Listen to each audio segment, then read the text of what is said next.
뉴스 속 법률 이슈를 탈탈탈 털어보는 변호사들의 조찬 파티. 자, 브렉퍼스트 조찬 파티에 품격 있는 주인공 두 분.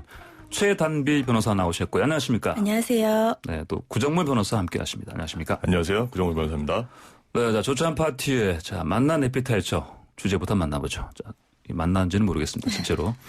자, 숙명여고 쌍둥이 자매 1심 재판인데요. 끝까지 무죄를 주장했던 쌍둥이 자매 결국 유죄 판결 나왔네요. 네, 맞습니다. 네. 이 쌍둥이 자매 같은 경우에는 계속해서 일관되게 무죄를 주장해 왔습니다. 그래서 원래는 이 쌍둥이 자매가 미성년자이기 때문에 이 소년부에서 재판을 받고 있었는데 그때도 무죄를 계속해서 주장을 해서 이 형사 재판이 필요하다라고 해서 이번 재판을 받게 된 건데요. 예. 무죄를 주장했던 쌍둥이 자매의 주장과는 달리 재판부는 이 쌍둥이 자매에게 유죄 판결을 선고를 했습니다. 그래서 어제 징역 1년 6월에 집행유예 3년 그리고 사회봉사 240시간을 선고를 받았고요. 예. 재판부는 유죄 판결을 하면서 이 공정한 경쟁을 박탈하고 학교 시험의 업무를 방해했다라고 하면서 공교육에 대한 재판 신뢰를 무너뜨리는 결과를 초래했다라고 예. 사안의 중대성을 지적을 했습니다. 네, 유죄 판단의 근거가 업무 방해. 그리고 또 방금 뭐라고 하셨죠?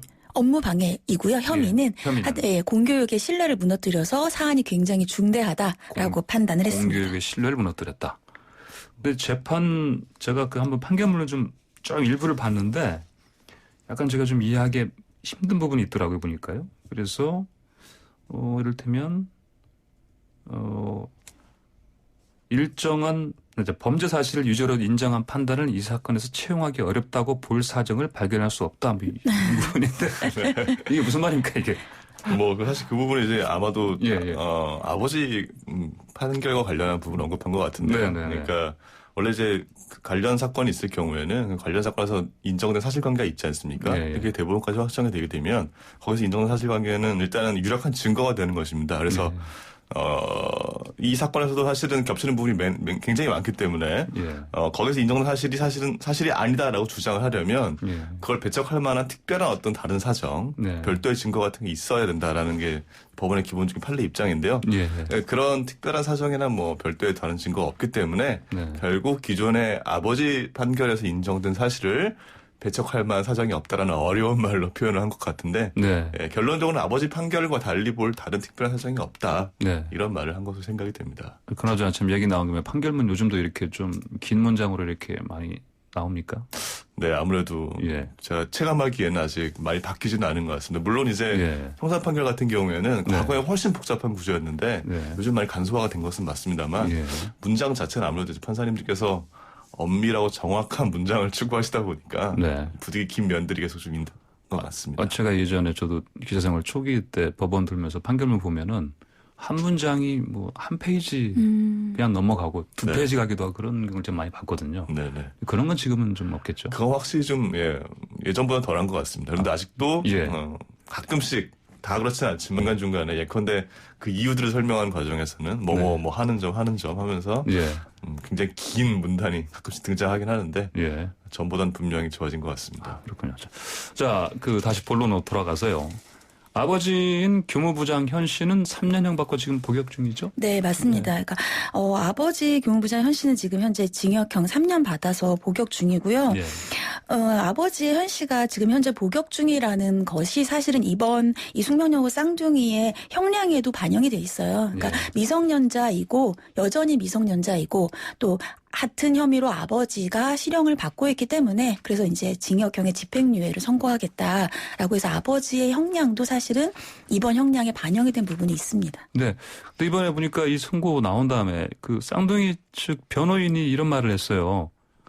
대법원 확정 판결에 숨어서 도피성으로 판결한 것이다. 이 표현은 이게 뭡니까 이건? 이게 이제 앞서서 말씀해 주신 거랑 같은 내용인데 사실은 모든 사건은 다 다른 사건입니다. 그래서 아버지와 쌍둥이가 같은 혐의를 받고 있다 하더라도 아버지 사건이 유죄라고 해서 반드시 쌍둥이 사건이 유죄일 수는 없어요. 다른 판결을 할 수가 있는데 하지만 앞서서 이제 변호사님께 설명해 주신 것처럼 이번 재판부가 아버지의 재판부에서 판단한 사실을 봤더니 그 사실이 우리의 증거로 반드시 사용되지 않으리라고 보낼 수 있는 사정이 없다는 거예요. 그 판단을 우리의 판단으로 차용해도 괜찮겠다라는 얘기인 것이고요. 하지만 변호인들은 유죄 확정적인 증거가 자기들이 보기에는 없는데, 변호인이 보기에는 없는데, 단순히 아버지의 대법원의 확정 판결에 숨어서 지금 현재 1심 판결이 이 대법원의 판결과 다른 배치되는 판결을 하면 항소심이 올라가서 기각될 우려가 있으니까 그것을 면하기 위해서 유죄 확정적인 증거가 없는데도 쌍둥이들도 유죄로 판단을 했다라고 이제 주장을 하는 것이죠. 그래서 대법원 확정 판결에 숨어서 기각될 우려에 도피를 한 것이다라고 주장을 한 걸로 보입니다. 근데 이런 식으로 표현이 한 번씩 나옵니까? 사실은 관련 사건이 있을 경우에 보통 변호인들이 반드시 이미 인정된 사건에 대해서 사실은 거기서 만약에 유리하게 인정이 되었다고 한다면 이 유리한 사실이 인정됐으니까 그대로 차약을 주십시오 주장을 한다거나 반대로 불리한 사실이 인정됐을 경우에는 그것과 우리는 다른 사정이 있구나 혹은 그것에서 미처 판단되지 못한 다른 증거가 있으니까 다르게 판단해달라고 보통 주장을 하게 되거든요. 그래서 그런 주장을 분명히 했을 것이고 그 주장에 대한 판단을 재판부가 판결문에 기재한 것으로 생각됩니다. 이야, 그렇군요.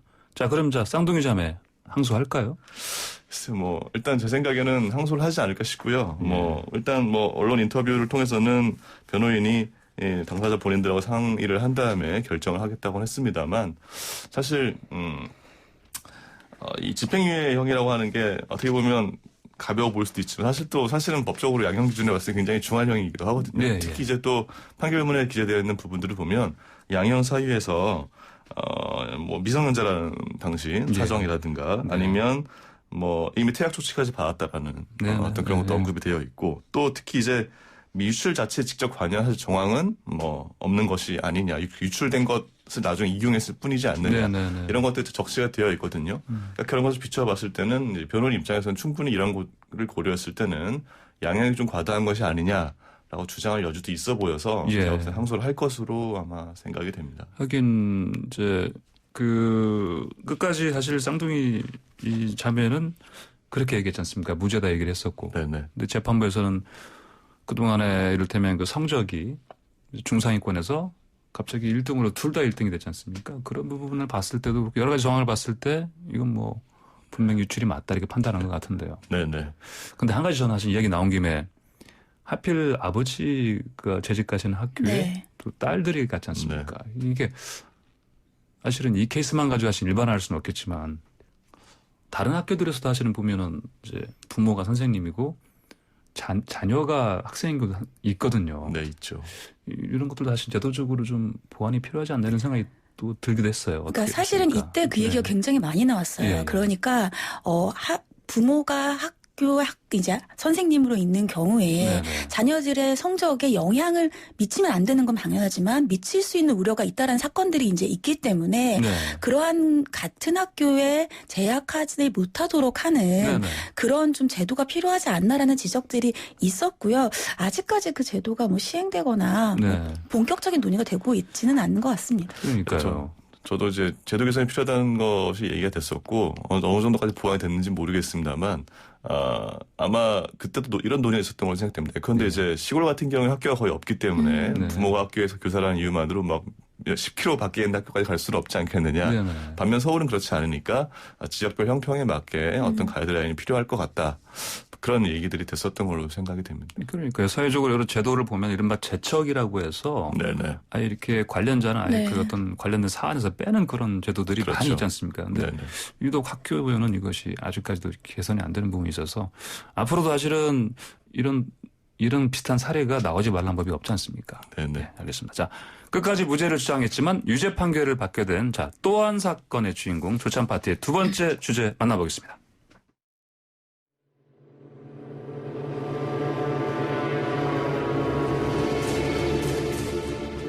목포 부동산 투기 혐의 등으로 재판에 넘겨진 손혜원 전 의원에게 징역 1년 6개월의 실형이 선고됐습니다. 하지만 1심 재판부는 직무상 엄격한 도덕성을 유지해야 할 손 전 의원이 업무 처리 중 알게 된 비밀을 이용해 시가 상승을 예상했다고 판단했습니다. 일대를 얘기하면서 이제 하시는 그 판사님 말씀을 이렇게 좀 들으면서 저라는 인간이 세상에 참 이해되기 어려운 인간이구나라는 생각을 좀 했어요. 이분이 얘기가 내가 보안의 여부를 결정한 사람이고 이거는 보안이 아니다. 나는 보안이 정복이었던 사람이다. 이렇게 얘기를 했어요. 그러면 한 사람의 얘기로도 이것이 보안 자료가 아니라는 거 5월 18일 건 너무나 명확한 얘기인데 재판부는 어쨌든 받아들이지 않았네요. 않았어요. 저는 계속 하는 일은 계속 할 거고 이 재판은 재판대로 또 제가 소명하면서 나가야 되는 것이죠.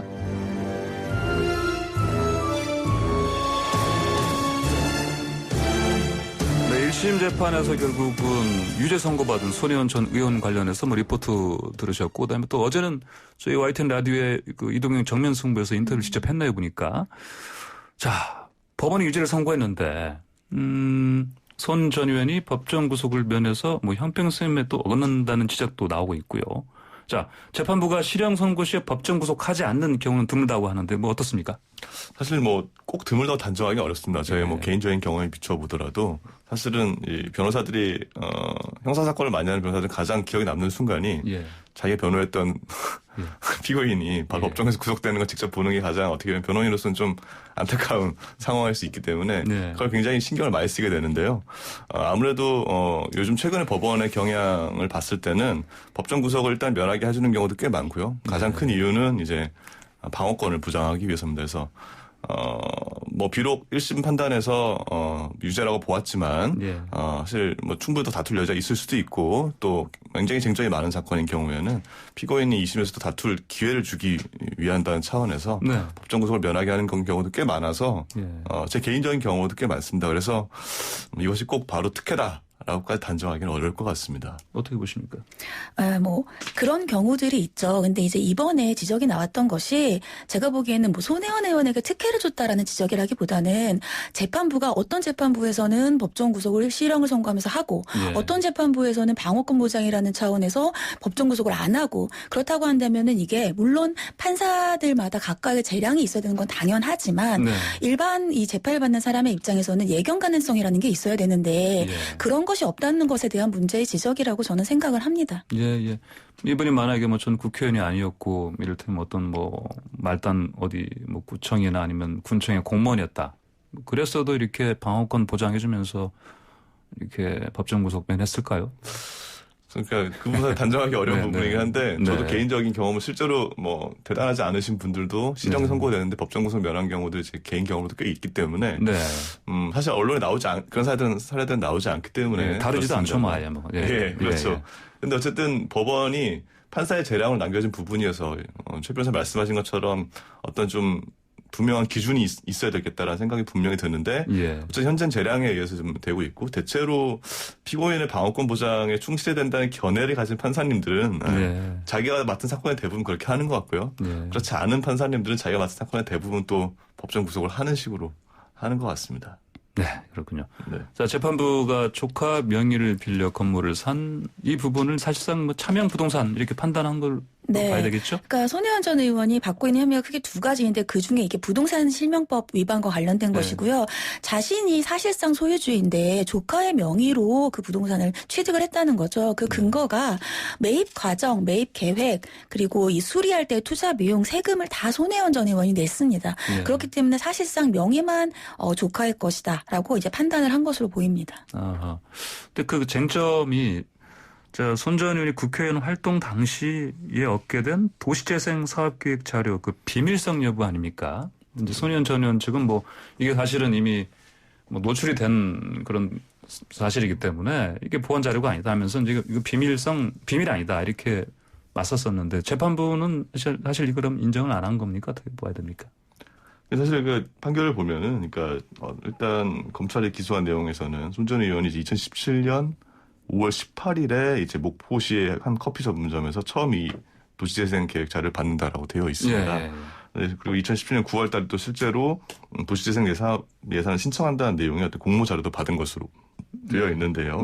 근데 손 전 의원 이제 입장은 방금 말씀하신 것처럼 그 전에부터 이미 언론에 보도가 되었던 부분이기 때문에 비밀이 아니었다라는 것이고 검찰은 이제 비록 그 전에 언론으로 일부 보도가 된 것은 있어요. 전부 밝혀진 것은 아니었고 주되기는 핵심적인 주요한 내용들이 밝혀진 건 그 이유이기 때문에 비밀이었다고 본 건데 재판부도 그래서 좀 모든 것을 일괄적으로 판단하기보다는 실제로 이 비밀성이라고 하는 성질이 벗겨진 시점이 언제인가를 좀 고심했던 것 같고요.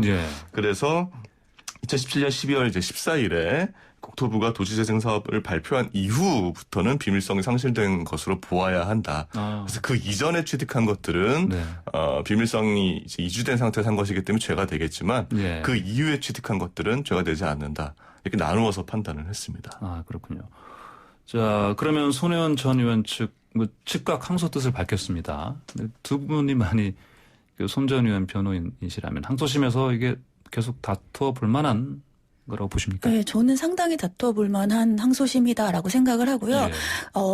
부동산 실명법보다는 부동산 실명법은 보통 누가 돈을 냈는지에 판단을 하기 때문에 그 부분이 뒤집어지기보다는 저는 이 부패방지법 위반, 이 비밀성 부분은 상당히 다투어 볼 만하다라고 생각을 합니다. 그래서 손혜원 의원 측이 주장하는 바도 계속해서 알려져 있었다라는 것인데 또 검찰 측은 알려지긴 했지만 확정된 바가 아니다라고 했고 이번 재판부는 이것이 지원받을 것이 확실해지면 재산상 가치가 올라갈 이유가 있기 때문에 상당히 또 비밀성이 있다라고 봤습니다. 그래서 비밀성을 어떻게 판단하는지에 따라서 이 혐의가 유죄, 무죄로 갈려지기 때문에 저는 항소심에서도 충분히 다퉈볼 여지가 있다 이렇게 생각이 됩니다. 아, 그러시군요.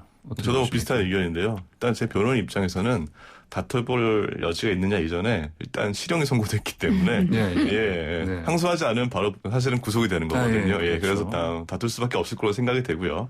또 법리적인 쟁점도 최 변호사님 잘 말씀해 주신 것처럼 사실은 이제 비밀성에 관한 것을 언제부터 판단을 할 건지는 판례의 입장이 사실은 조금씩 달리 볼 여지들이 사실 있긴 합니다. 그러니까 지금 재판부에서 원용하고 있는 사실 입장도 사실은 과거에 그러니까 인터넷 언론 같은 것이 좀 활발하게 되게 이루어지지 않아서 정보를 되게 손쉽게 언론을 통해서 취득하기 어려웠던 시절에 나온 판례들이 보통 원용이 되는데 지금 옛날과 그래서 지금은 일반인들이 언론을 통해 접하는 정보의 어떤 정확성이라든지 이런 것들이 과거랑 좀 비교하기 어려운 부분도 있기 때문에 항소심에서 아마 법리적으로 공방이 충분히 가능한 부분이라고 생각이 됩니다. 네, 비밀성 여부 관련해서. 그렇습니다. 예. 그럼 만약에 또 혹시 이것도 가정이지만 항소심에서 또 유죄. 네. 그렇게 되면 어떻게 되겠습니까? 그럴 경우에는 물론 양형이 어떻게 될지는 또 봐야 될 문제이고요. 그런데 양형이 만약 유지된다면 그때는 구속을 피하실 수 없겠죠. 왜냐하면 항소심에서는 이제 2심이 사실은 사실관계를 다투는 마지막 단계이고 대법원에서는 이제 법률적인 부분만을 판단하기 때문에 법정 구속을 2심에서도 면하는 경우는 사실은 없습니다. 그래서 2심에서는 아마 구속이 되실 수밖에 없겠다. 만약에 정말 그들이 유지가 된다라고 한다면 그러니까요. 그럴 것으로 생각이 됩니다. 어떻게 보십니까? 네, 근데 사실 항소심에서 다퉈볼 여지가 있다고 말씀을 드렸지만 1심을 뒤집는 게 쉬운 건 아니에요. 왜냐하면 1심에서 사실관계를 굉장히 이제 구체적으로 만약에 산정을 한다라고 하면 새로운 사실관계를 증거로 들이밀지 않는 것 이외에는 법리를 다퉈야 되는데 법리를 뒤바꾸는 게 이제 많이 있는 일은 아니거든요. 있기는 대법원에서 기각보다 많이 있지만 그래서 아마 이제 항소심에 갔을 때는 더욱더 이제 치열한 공방이 예상이 되고 말씀하신 것처럼 항소심에서 유죄가 된다라고 하면 대법원에서 바꾸기엔 더욱더 어려운 것이기 때문에 굉장히 불리한 상황에 놓일 수밖에 없죠. 네. 아, 그렇군요. 자, 오늘 말씀 여기까지 듣겠습니다. 네, 감사합니다. 감사합니다. 지금까지 변호사들의 조찬 파티 최단비 변호사 구정모 변호사였습니다.